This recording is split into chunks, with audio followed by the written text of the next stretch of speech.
Hi guys, time check. So, time check po, saktong 6:00 ng umaga. And then, just a few minutes ago, ah, nag-chat po sa'kin yung former, elementary teacher ko.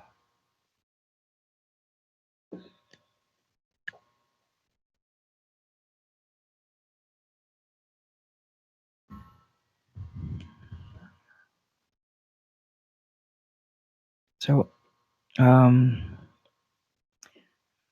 pangarap pangarap ko talaga na ano na makatulong someday sa mga schools kung saan ako nag-aral dati, especially sa elementary school kasi,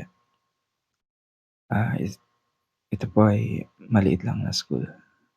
So, yung sa San Roque Elementary School po.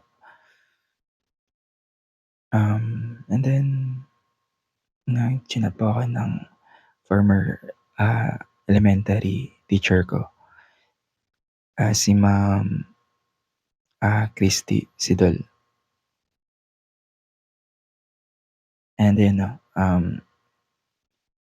sobra po yung respeto ko kay Ma'am Christy, um, and she was one of the best teachers na, nakilala ko dahil, sobrang, bait po niya, mapagbiro, masaya, gano'n. At the same time strikto, 'no, pero yung pagka-strikto na okey lang naman at kumbaga para din talaga sa amin kasi grade one kami. So, si Ma'am Christy po, she was my grade 1 teacher. So, yun 'no. And then ma'am, thank you kung ako po yung naalala niyo every time na parang feeling niyo,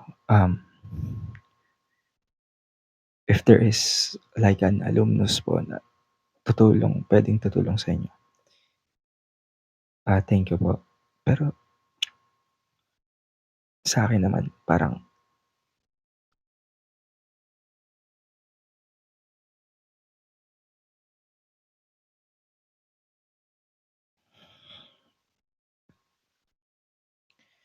sa'kin naman is parang hindi ko alam yung nararamdaman ko kasi parang, um, I've been feeling ko nagfe-fail ako kasi,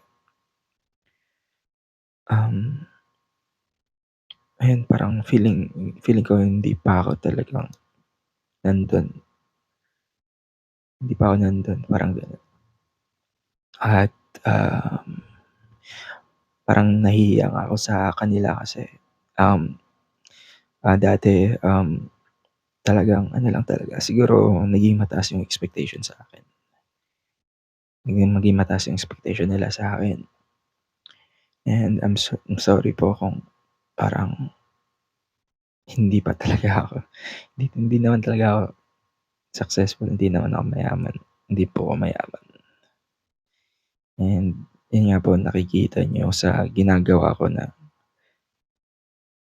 wala pa akong yaman talaga, like normal lang na may kaya siguro and then may trabaho and then ngayon parang nagsisimula pa lang po akong i-build yung yung online business gano'n, ta's ganito, daily vlogging and then sinisipagan ko rin sa work gano'n. Pero ma'am, thank you po kung ako yung naisip niyo and then yun parang na-disappoint na ako sa sarili ko gano'n. Pero yun nga ma'am, so nagkuwento siya sa akin, ah, so nagkuwento siya sa akin na yung mga bata is nag-e-excel sa volleyball and then yun naglaban-laban and then, yun po, actually yun nga nag-excel, may potential po yung mga bata sa San Roque Elementary School and congratulations sa pagkapanalo ninyo and Ayan po. So, si ma'am, humingi po ng tulong sa akin na kung puwede sagot ko yung, bola tsaka net. Kasi, nanghihiram sila ng equipment sa ibang school. So, parang parang ito na din yung opportunity ko na ano, magbigay ng pasasalamat sa school ko, gano'n. And then, well, compare sa iba 'no, hindi naman 'to malaking amount na hinihingi ni ma'am. Kumbaga yun lang, ginagawa ko lang 'tong video para siyempre i-share yung nararamdaman ko um, na parang yun, beyond everything else parang parang hindi pa talaga sapat na like parang disappointed pa rin ako sa sarili ko, gano'n. So,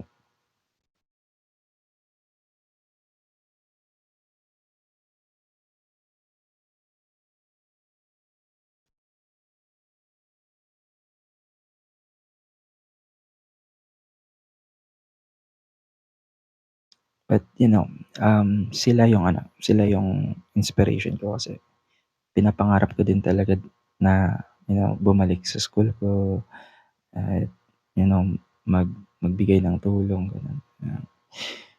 And then also maging inspirasyon din sa mga bata gano'n at, but, unfortunately, um, I think I'm failing gano'n, na feeling ko wala pa talaga akong pagmalaki, as in wala pa talaga.